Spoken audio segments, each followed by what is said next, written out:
Hello बच्चों, तो आज हम लोग नेक्स्ट लेक्चर में आ गए हैं। तो यहाँ पे एक न्यू टॉपिक स्टार्ट करने जा रहे हैं, कंसंट्रेशन टर्म। तो कंसंट्रेशन टर्म कहाँ कहाँ पढ़ना है? तो क्लास 11th में आपको पढ़ना है some basic concept of chemistry में। सबसे पहला चैप्टर वही है फिजिकल केमिस्ट्री का। और यहाँ पे आपको 12th में सॉल्यूशन चैप्टर में पढ़ना है कंसंट्रेशन टर्म को बच्चों। तो यहाँ पे आप कंसंट्रेशन टर्म देख रहे हैं, यहाँ पे कंसंट्रेशन ऑफ सॉल्यूशन, तो इसको हम 11th में भी पढ़ सकते हैं और 12th में भी पढ़ेंगे। कंसंट्रेशन टर्म में आएगा molarity, molality, normality, mole fraction, ये सारे के सारे कंसंट्रेशन टर्म ही हैं। तो हम लोग 1 बाय 1 स्टडी करेंगे। परसेंटेज स्ट्रेंथ, तो ये सारा का सारा टर्म कंसंट्रेशन टर्म ही कहलाता है। तो हम लोग सारे टॉपिक को स्टडी करेंगे। आप लोग आगे हैं आरपीएस केमिस्ट्री पे, और यहाँ पे अब टोटल वीडियो का लेक्चर आपको मिलते रहेगा रिकॉर्डेड फॉर्म में। तो आपके प्यारे से सर सुमन सर हो गए, और पूरा नाम जानते हैं शिवचंद्र सुमन। तो आइए हम लोग टॉपिक को स्टार्ट करें बच्चों। तो आप लोग यहाँ पे देखिए, ये कंसंट्रेशन ऑफ सॉल्यूशन हेडिंग दिया हुआ है। तो कहते किसको है कंसंट्रेशन ऑफ सॉल्यूशन बच्चों? तो कहेंगे कि कंसंट्रेशन ऑफ सॉल्यूशन कहेंगे the amount of solute, the amount of solute present in per unit quantity of solution और सॉल्वेंट। तो बच्चों हाँ सर, यहाँ पे क्वेश्चन है कि आप ये सॉल्यूशन, सॉल्वेंट और सॉल्यूट लिख दिए, ये किसको कहते हैं? बच्चों अभी थोड़ा डिफिनीशन को देखो, फिर हम समझाते हैं सॉल्यूशन किसको कहते हैं, सॉल्वेंट किसको कहते हैं, सॉल्यूट किसको कहते हैं। तो ये यहाँ पे समझा रहा है कि कंसंट्रेशन ऑफ सॉल्यूशन कहते हैं amount of solute present in per unit quantity of solution. तो बच्चों हम फॉर्मूला बना सकते हैं,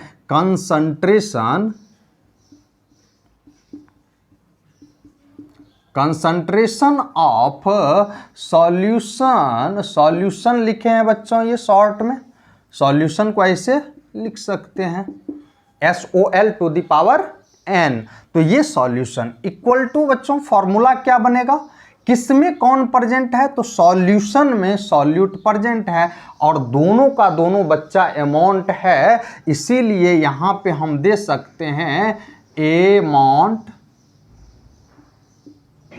ऑफ सॉल्यूट, क्योंकि यहां पे सॉल्यूट है। तो amount of bye amount of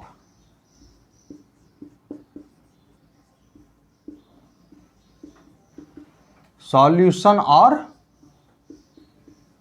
solvent, solution और सॉल्वेंट। तो बच्चों हम यही समझे यहां से फॉर्मूला कि कितने अमाउंट ऑफ सॉल्यूट प्रेजेंट है अमाउंट ऑफ सॉल्यूशन में। तो इसी को कहते हैं हम लोग कंसंट्रेशन ऑफ सॉल्यूशन। एक क्वेश्चन था आप लोग का कि बताइए सर ये सॉल्यूशन क्या है, सॉल्वेंट क्या है और सॉल्यूट क्या है। तो बच्चों हम थोड़ा एक बार रिपीट कर लें, सॉल्यूशन क्या है। सॉल्यूशन कहते हैं बच्चों जैसे तुम पानी और दारू को मिला दो, दारू और पानी को मिलाओ तो वो एक सॉल्यूशन बनेगा। और वो सॉल्यूशन कैसा होना चाहिए? होमोजीनियस नेचर का होना चाहिए। तो फिर ये सर होमोजीनियस क्या है? तो होमोजीनियस कहेंगे बच्चों जब दोनों का दोनों मिक्स करने के बाद सेम फेज में आ जाए। तो सर जब हम पानी और चीनी को मिलाएंगे तो भी वो भी होमोजीनियस है या हेट्रोजीनियस? क्योंकि सॉल्यूशन तो दो प्रकार का होगा, एक होमोजीनियस होगा, दूसरा हेट्रोजीनियस होगा। तो बच्चों जो पूरी तरह से घुल जाए उसको हम इजीली अलग नहीं कर सकें तो उसको कहते हैं होमोजीनियस। और यदि उसको हम इजीली डिवाइड कर सकें दो पार्ट में तो उसको कहेंगे हेट्रोजीनियस। जैसे तुम पानी और मिट्टी को मिला दो, पानी वाटर प्लस सैंड, और वाटर और मिट्टी जो मिलेगा यहाँ पे, पानी और मिट्टी जब देखते हो तुम घोलते होगे बर्तन में तो पानी ऊपर आ जाता है, मिट्टी नीचे जाके बैठ जाती है कुछ टाइम के बाद। जैसे गांव देहात में होता है कि घर को साफ नीपने उपने के लिए मिट्टी का बर्तन कोई बर्तन लिया गया, उसमें मिट्टी डाल देते हैं, उसमें पानी डाल देते हैं, उससे नीपा जाता है। तो तुम कभी गांव जाना या घूमते फिरते कहीं देखना तो उसमें देखना कि पानी ऊपर है और मिट्टी नीचे है और फ्रेश दिखते रहता है बच्चों पानी। तो यहाँ पे हम क्या समझे कि सॉल्यूशन जो होगा सर वो दो तरह का होगा, एक होमोजीनियस दूसरा हेट्रोजीनियस। ये सब हमको यहाँ नहीं पढ़ना है, हम समझा रहे हैं बच्चों ट्रू सॉल्यूशन किसको कहेंगे। तो ट्रू सॉल्यूशन उसको कहेंगे जो होमोजीनियस पार्ट से मिलकर के बना हो। तो यहाँ पे आपके पास सॉल्यूशन को समझने के लिए कह सकते हैं होमोजीनियस मिक्सचर से जो भी बनेगा उसको हम लोग सॉल्यूशन कहेंगे। मतलब होमोजीनियस मतलब सेम फेज, जैसे पानी और दारू को मिलाओ, दारू मीन्स अल्कोहल, तो यहाँ पे ये सॉल्यूशन बनेगा। तो सॉल्यूशन दो पार्ट से मिलकर के बनता है। हम लोग अभी सॉल्यूशन का डिटेल स्टडी तो नहीं कर रहे हैं, लेकिन इतना बता दें कि एक होगा सॉल्यूट और दूसरा होगा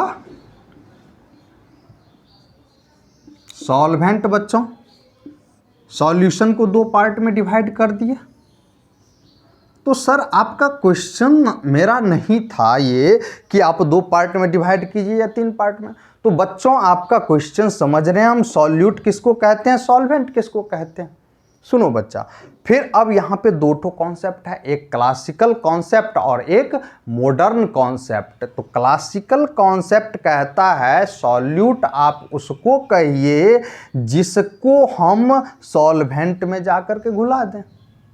मतलब जो घुल जाए किसी सॉल्यूशन में उसको कहेंगे सॉल्यूट, और जो अपने अंदर किसी को घुला ले उसको कहेंगे हम सॉल्वेंट। ये क्लासिकल कॉन्सेप्ट है। क्लासिकल मतलब पुराना, दादा परदादा के टाइम की बात है, समझ गए बच्चों। तो यहाँ पे सॉल्यूट कहते हैं जो किसी में जाकर के घुल जाए। तो सर सॉल्वेंट किसको कहते हैं, तो सॉल्वेंट कहते हैं बच्चों जो अपने अंदर किसी को घुला ले।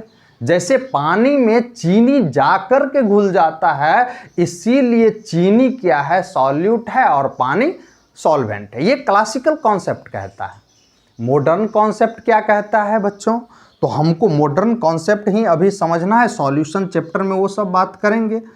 मॉडर्न कॉन्सेप्ट कहता है कि जो भी कम अमाउंट में होगा उसको आप सॉल्यूट कहिए, मतलब लेसर अमाउंट होगा, और जो ज्यादा अमाउंट में होगा उसको आप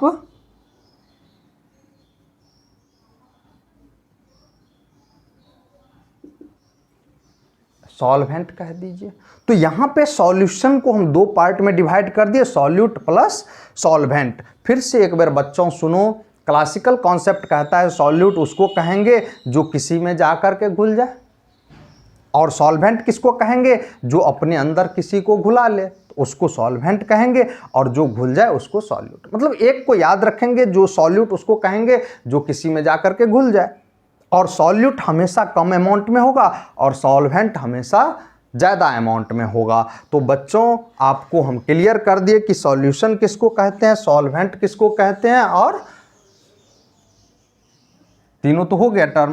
तो यहाँ पे अब हम समझ गए कि कंसंट्रेशन ऑफ सॉल्यूशन कहने का मतलब हुआ बच्चों कि the amount of solute present in per unit quantity of solution और सॉल्वेंट। पर यूनिट क्वांटिटी मतलब पर मीन्स बाय, यहाँ पे bye amount of solute bye amount of solution. तो ये रहा आपका कंसंट्रेशन ऑफ सॉल्यूशन। अब हम पहला टर्म कंसंट्रेशन टर्म जाकर के स्टडी करते हैं। क्या है कंसंट्रेशन टर्म बच्चों, इसको हम मिटाते हैं, पॉज करके नोट कर लेना। अब हम कंसंट्रेशन टर्म में सबसे पहले बहुत सारे कंसंट्रेशन टर्म है, molarity, molality, percentage, formality, decimal, decimal नहीं होगा डेमल होगा, और ये सब का सब क्या है कंसंट्रेशन टर्म है। तो यहाँ पे हम एक कंसंट्रेशन टर्म हेडिंग लगाते हैं,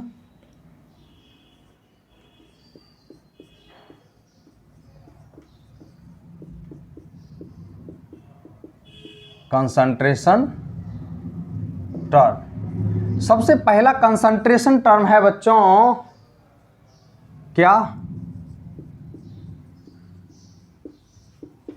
strength of solution.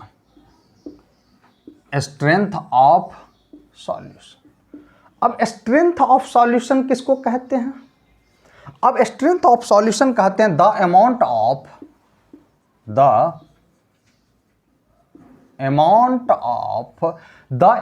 Of solute present in 1 litre of solution. The amount of solute present in 1 litre. 1 litre को और क्या लिख सकते हैं बच्चों? तो पर लीटर, ये भी लिखा जा सकता है यहां पे पर लीटर। LIT मतलब लीटर ऑफ सॉल्यूशन, पर लीटर ऑफ सॉल्यूशन। तो बच्चों हम क्या समझे कि स्ट्रेंथ ऑफ सॉल्यूशन उसको कहेंगे जो अमाउंट ऑफ सॉल्यूट कितना प्रेजेंट है वॉल्यूम ऑफ सॉल्यूशन में।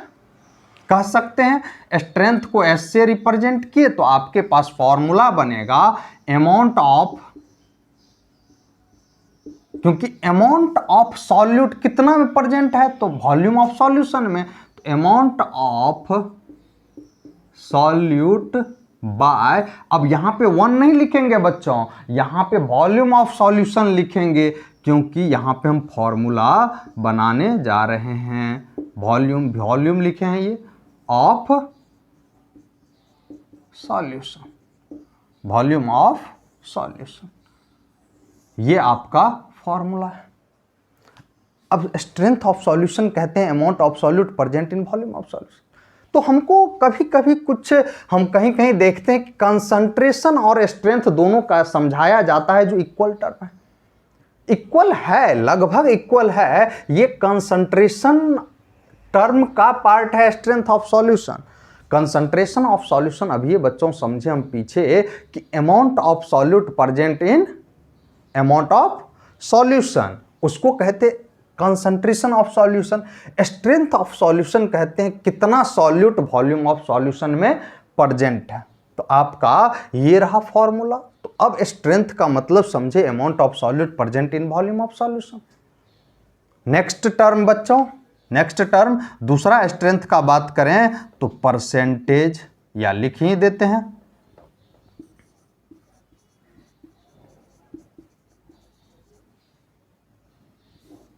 परसेंटेज। परसेंटेज कंसंट्रेशन टर्म को हम 3 पार्ट में डिवाइड कर देते हैं बच्चों। फर्स्ट कौन? Percentage W/W। सेकंड कौन? Percentage W/V। Third percentage V/V। यही तीनों कंसंट्रेशन टर्म हमको परसेंटेज के टर्म में पढ़ना है। W/W क्या है सर? तो वेट बाय वेट है बच्चों, वेट बाय वॉल्यूम है, वॉल्यूम बाय वॉल्यूम है। वॉल्यूम समझते हो ना? वॉल्यूम कहते हैं उसको जितना कोई स्पेस को कवर करे। यहाँ पे वेट जानते हैं, जो कोई किसी का जितना वेट होगा उसी को हम लोग वेट कहते हैं। ये सबका सब टॉपिक पहला चैप्टर है some basic concept of chemistry 11th class में, उसमें पढ़ना है, सारे टॉपिक को पढ़ना है। तो अब हम यहाँ पे स्टार्ट करते हैं बच्चों परसेंटेज W/W। Percentage W/W। अब परसेंटेज W/W किसको कहते हैं सर? तो कहेंगे the amount of solute present in 100 gram of solution. 100 gram of solution. बच्चों इसको मिटाते हैं फिर आगे बहुत अच्छे से बारीकी से समझेंगे। सबसे फर्स्ट नंबर परसेंटेज W/W। और क्या कह सकते हैं सर इसको? तो बच्चों हम कह सकते हैं परसेंटेज वेट बाय वेट। और क्या कह सकते हैं सर? तो percentage by weight, percentage by WT weight को लिखते हैं, परसेंटेज बाय वेट। तो ये सारे के सारे टर्म सिमिलर हैं, समझ गए बच्चों। तो यहां पे अब कहते किसको हैं, ऊपर जो रहे उसको हम हमेशा कह देंगे क्या कि परसेंटेज W/W है, तो यहां पे हम कह देंगे ऊपर जो रहेगा उसको हमेशा कहेंगे सॉल्यूट, हमेशा, और नीचे जो भी रहेगा उसको कहेंगे हम लोग बच्चों सॉल्वेंट। ऊपर जो भी रहे उसको सॉल्यूट कह देंगे और नीचे जो भी रहेगा सॉल्वेंट नहीं कहिए, कंफ्यूजन होने लगेगा। यहां पे आप इसको बना दीजिए सॉल्यूशन, सबसे अच्छा सॉल्यूशन कहेंगे। तो अब हमारे पास ये फॉर्मूला बने, या डिफिनीशन पहले लिखते हैं तब फॉर्मूला में चेंज कर देते हैं। द अमाउंट ऑफ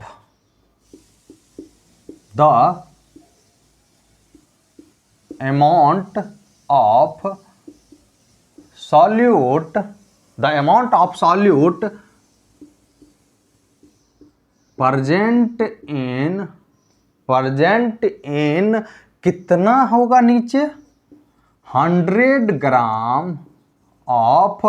अब यहां पे अमाउंट ऑफ सॉल्यूट को भी ले लेते हैं इन ग्राम में, तो यहां पे 100 ग्राम ऑफ सॉल्यूशन यहीं पे लिख देते हैं, जगह है, दिख रहा है बच्चों। तो हम क्या समझे कि अमाउंट ऑफ सॉल्यूट प्रेजेंट होगा कितना में, तो 100 ग्राम ऑफ सॉल्यूशन में। परसेंटेज है इसीलिए हम 100 टर्म यूज किए। तो आपको फॉर्मूला क्या बनेगा, परसेंटेज W/W का। तो ऊपर क्या कह देंगे, वेट, WT क्या है, वेट है, wait of solute by weight of solution into 100, यही परसेंटेज में चेंज हो गया बच्चों। तो यहां पे हम क्या समझे कि ये हमारा फॉर्मूला बन गया। क्वेश्चन है सर कि ये फॉर्मूला ही रटना पड़ेगा हमेशा, कोई जरूरी नहीं है बच्चों। यदि हमको टॉपिक समझ में आ रहा है तो उससे भी हम स्टडी कर सकते हैं और क्वेश्चन को सॉल्व कर सकते हैं। तो आपके पास एग्जाम्पल हम लिख रहे हैं 20% W/W NaOH solution, NaOH solution, 20% W/W NaOH solution. तो अब यहां पे 20% W/W NaOH सॉल्यूशन का मतलब क्या समझे सर, तो हम कह सकते हैं जो it means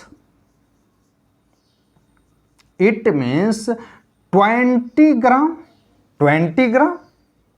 amount of solute कितना, 20 gram of solute present in 100 gram of solution. यही हुआ बच्चों। और इसको हम डिटेल में समझना चाहें तो और करके लिख सकते हैं, अमाउंट ऑफ सॉल्यूट हमको मिला कितना, अमाउंट ऑफ सॉल्यूट, और सॉल्यूट क्या है यहां पे बच्चों, तो NaOH इक्वल टू कितना ग्राम, 20 ग्राम, और अमाउंट लिखे हैं बच्चों यहां पे, amount of solution equal to 100 gram, क्योंकि परसेंटेज है तो 100 होगा। और अमाउंट ऑफ सॉल्वेंट निकाल सकते हैं, amount of solvent equal to 100 minus 20 80। Sir ये कैसे निकाल दिया आप, तो बच्चों यहाँ पे हम कहेंगे कि यहाँ जो आपको अभी एक फॉर्मूला लिखाए थे, solution equal to solute plus solvent. क्या यहाँ पे हम सर इस फॉर्मूला से ये नहीं निकाल सकते हैं सॉल्वेंट? हाँ बच्चों, निकाल सकते हैं ना। Solvent equal to solution minus solute. यदि अमाउंट है तो अमाउंट लगा देंगे, वॉल्यूम है तो वॉल्यूम लगा देंगे। Amount of solvent equal to amount of solution minus amount of solute. तो यहाँ पे इसको हम इजीली कैलकुलेट कर सकते हैं। इसीलिए हम बच्चों यहाँ पे solvent equal to solution minus solute कर दिए, सॉल्यूशन माइनस सॉल्यूट कर दिए। आपको निकल गया 100 माइनस 20 80। तो ये सारे टर्म हमको क्वेश्चन में मिलेगा। अभी हम क्वेश्चन करवाएंगे, पॉज करके नोट करो बच्चों। इसका मतलब यही रहा। आप दूसरा एग्जाम्पल ले सकते हैं, इसको ए नंबर कह दीजिए, बी नंबर एग्जाम्पल आप ट्राई कर लीजिए खुद से। कितना ले लें? 40% बाय मास ऑफ कौन? CaCO3। ट्राई कर लेंगे हम। 40% means 40 gram of solute. CaCO3 का गिवन वेट हो गया 40 ग्राम। अमाउंट ऑफ सॉल्यूशन कितना? 100 ग्राम। और अमाउंट ऑफ सॉल्वेंट कितना? 100 माइनस 40 60 ग्राम। आपका आंसर ये रहा बच्चों। पॉज करके नोट करो। तो अब नेक्स्ट क्या है टर्म? Percentage V/V। समझ लेते हैं तीनों को, फिर इस पे क्वेश्चन करेंगे बच्चों। तो यहाँ पे अब नेक्स्ट टर्म आपको हम समझा दें, परसेंटेज V/V। तो यहाँ पे अब हम समझ क्या रहे हैं बच्चों? अभी कंसंट्रेशन टर्म का पहला टॉपिक समझे, परसेंटेज W/W। इससे पहले स्ट्रेंथ और कंसंट्रेशन को भी समझ चुके हैं। तो यहाँ पे अब हम चेंज कर दें परसेंटेज, सारे टर्म को यहाँ पे चेंज करते हैं। परसेंटेज V/V, या इसी को क्या कह सकते हैं बच्चों? Percentage volume by volume. और क्या कह सकते हैं बच्चों? Percentage by volume. ये सब टर्म सिमिलर है, इसका मतलब सब सिमिलर है। तो अब इसको हम फिर एक्सप्लेन करें तो कह सकते हैं द अमाउंट होगा बच्चों। नहीं होगा अमाउंट, क्योंकि ऊपर क्या है? वॉल्यूम है और नीचे भी वॉल्यूम है। तो अब कहेंगे the volume of solute present in the volume of solute present in 100 volume. क्योंकि यहाँ पे वॉल्यूम का यूनिट मिलीलीटर में भी हो सकता है और लीटर में भी, इसीलिए यहाँ पे हम लिख दिए 100 volume of solution. 100 volume of solution. देखिए परसेंटेज V/V किसको कहेंगे?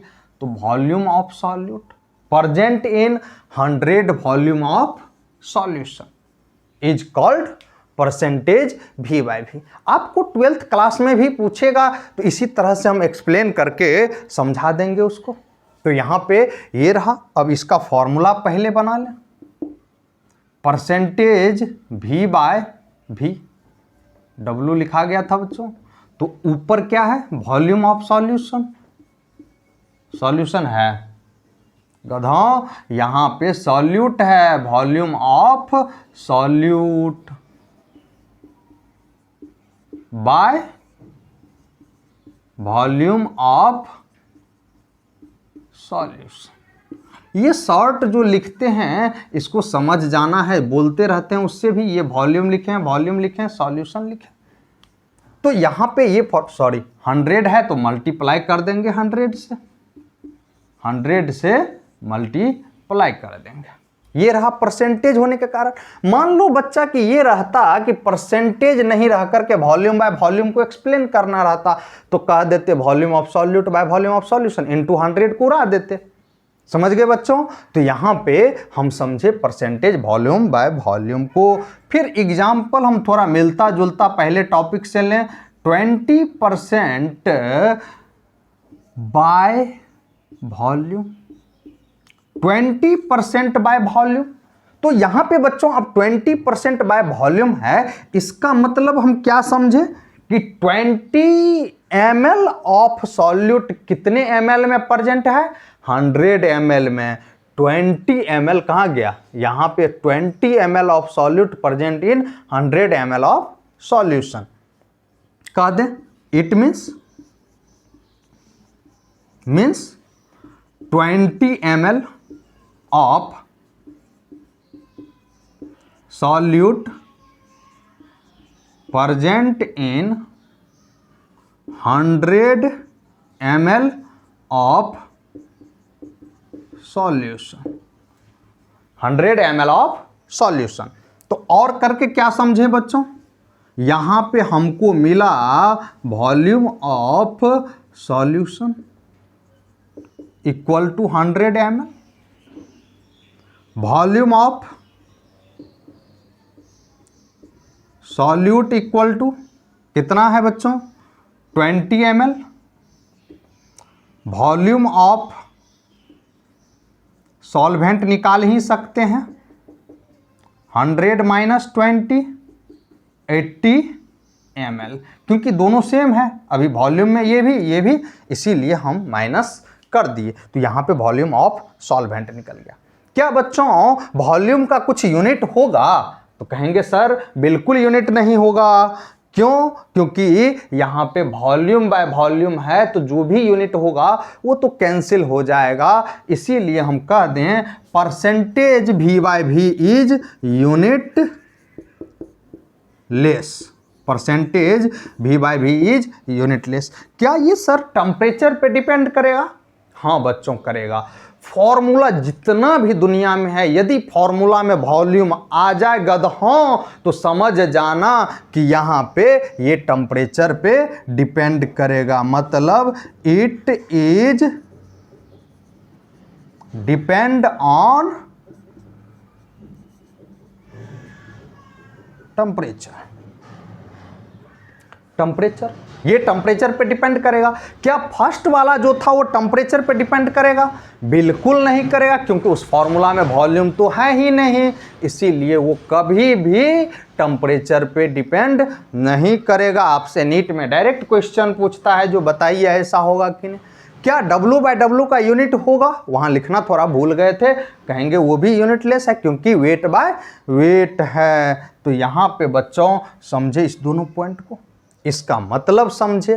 तो यहाँ पे हम परसेंटेज V बाय V को एक्सप्लेन किए अच्छे से, इस सभी टर्म को हम पढ़ेंगे अच्छे से। क्वेश्चन करवा रहे हैं बच्चों, वेट करो थोड़ा। अब थर्ड क्या है, क्वेश्चन आते रहता है कि क्या सर यहाँ पे वॉल्यूम के जगह पे आप वॉल्यूम जहाँ पे लिखे हैं वहाँ लीटर ले या मिलीलीटर, दोनों यूनिट ले सकते हैं बच्चों। लीटर रहेगा तो सॉल्यूशन भी लीटर में होना चाहिए और सॉल्वेंट भी लीटर में होना चाहिए। यदि मिलीलीटर यूनिट है तो दोनों का दोनों यूनिट मिलीलीटर में होना चाहिए। थर्ड कंसंट्रेशन टर्म क्या है बच्चों आपका? परसेंटेज के भाषा में percentage W by V, W by V, या इसी को क्या कह सकते हैं? Percentage weight by volume. और क्या कह सकते हैं बच्चों?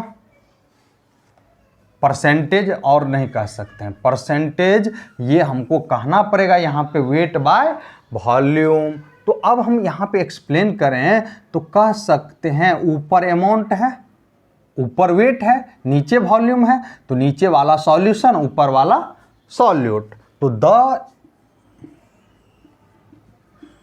Amount of solute present in, the amount of solute present in कितना? 100 वॉल्यूम ऑफ सॉल्यूशन। हम बच्चों जनरली ग्राम में लेते हैं, क्वेश्चन भी आपसे ग्राम में ही पूछा जाता है जनरली।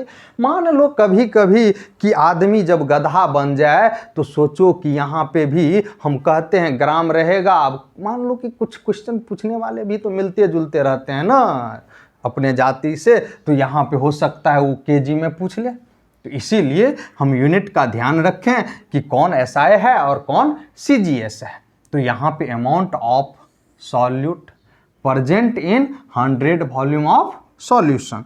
तो इसका मतलब हम फॉर्मूला ये बनाए कि percentage W by V equal to weight of solute by volume of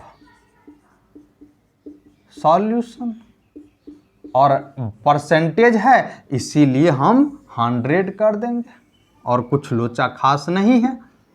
तो यहां पे अब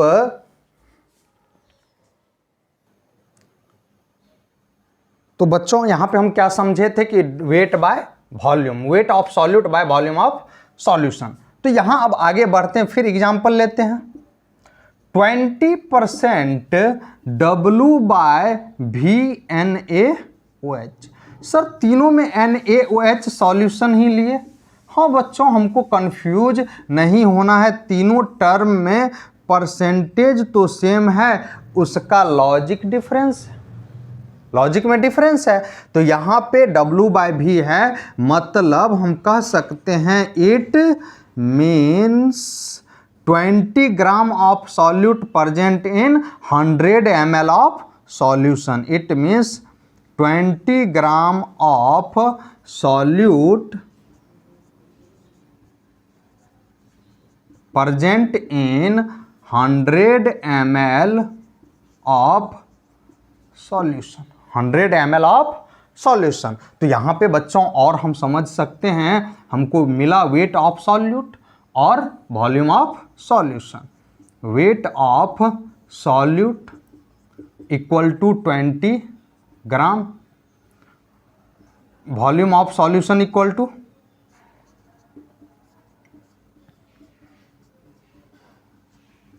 100 ml। क्या यहाँ पे हम वेट ऑफ सॉल्वेंट निकाल सकते हैं इजीली?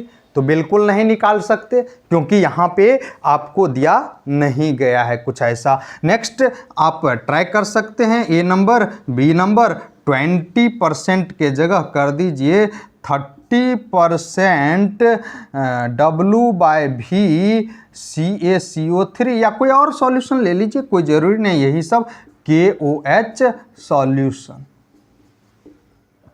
सॉल्यूशन मतलब 30 gram of solute present in 100 ml of solution, यही हुआ।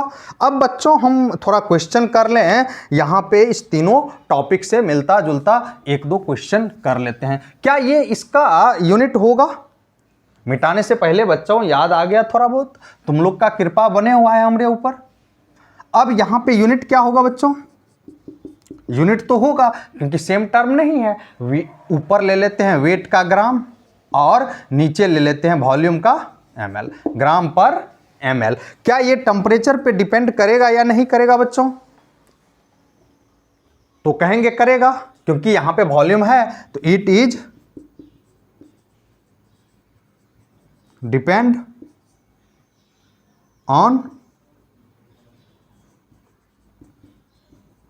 टेम्परेचर।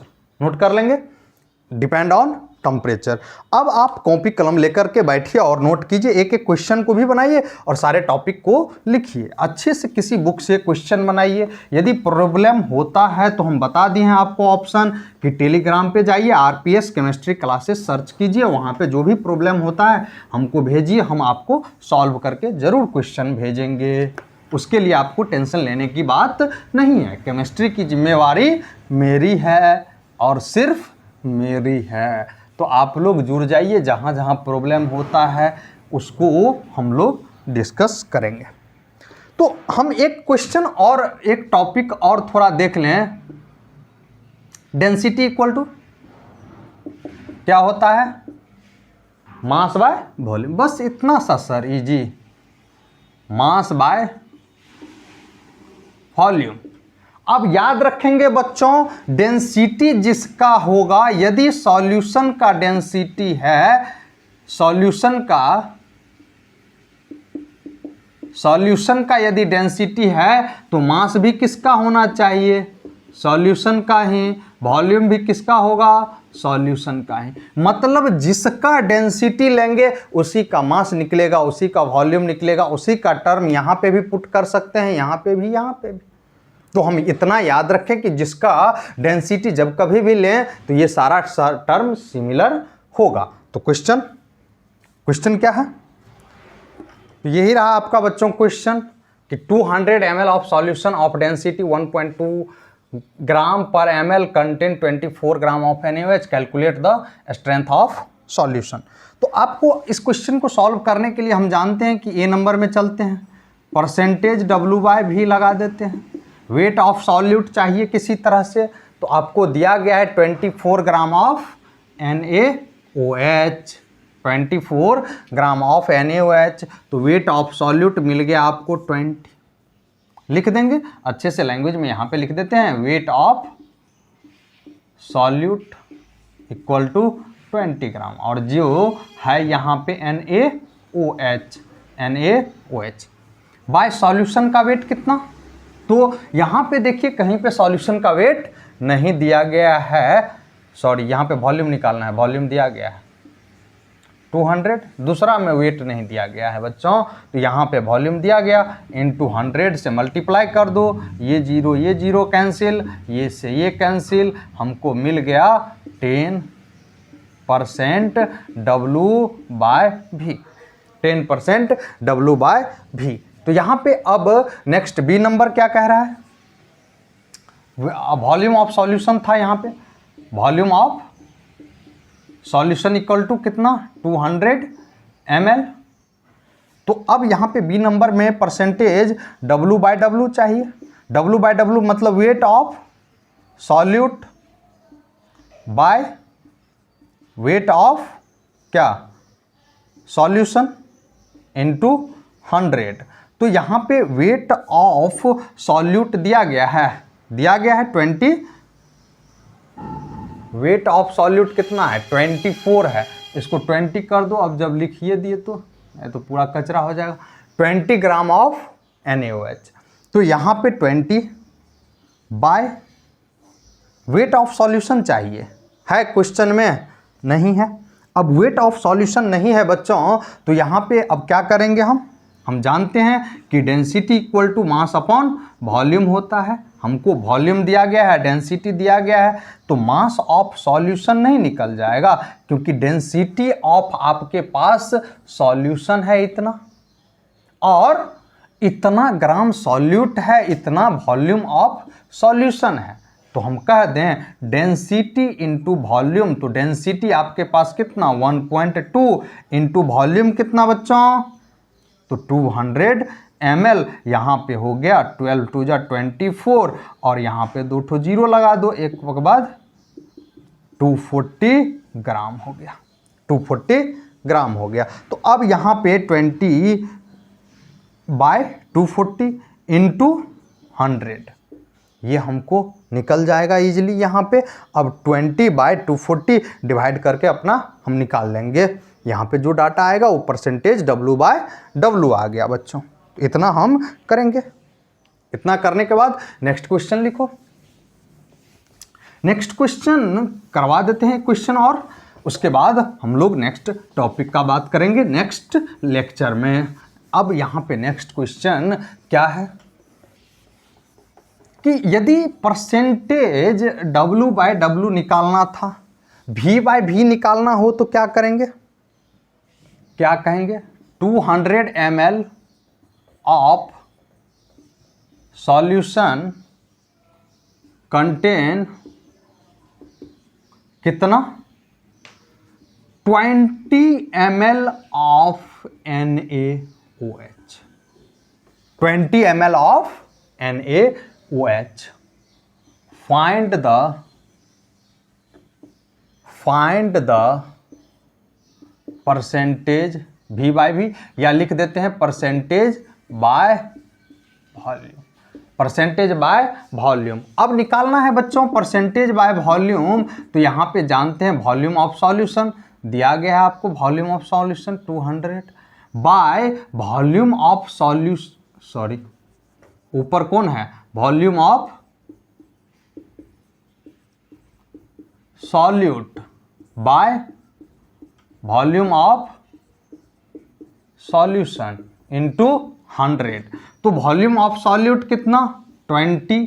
अब ये कैसे जानेंगे कि यही सॉल्यूट है, क्योंकि 20 ml ही है और यहाँ पे 200 ml ऑफ सॉल्यूशन क्लियरली लिखा हुआ है, तो हम समझ गए कि यहाँ पे 20 ml ऑफ NaOH है। 20 बाय दोनों का दोनों ml में ही है, तो कोई दिक्कत हमको नहीं है। यदि 1 लीटर में रहता, 1 मिलीलीटर में रहता, तो उसको हम चेंज कर लेते, इस दोनों को कैंसिल कर दिए, यहाँ पे इसको कैंसिल कर दिए, और ये हो गया 10 और ये V/V, परसेंटेज V/V। इतना आया हमको। तो यही रहा आज का लेक्चर आपका बच्चों। ठीक है, thank you, bye. Next lecture में मिलते हैं नेक्स्ट टॉपिक के साथ। मोलैरिटी बात करेंगे, कोई एक कंसंट्रेशन टर्म का हम बात करेंगे नेक्स्ट लेक्चर में। तो आज के लिए बस।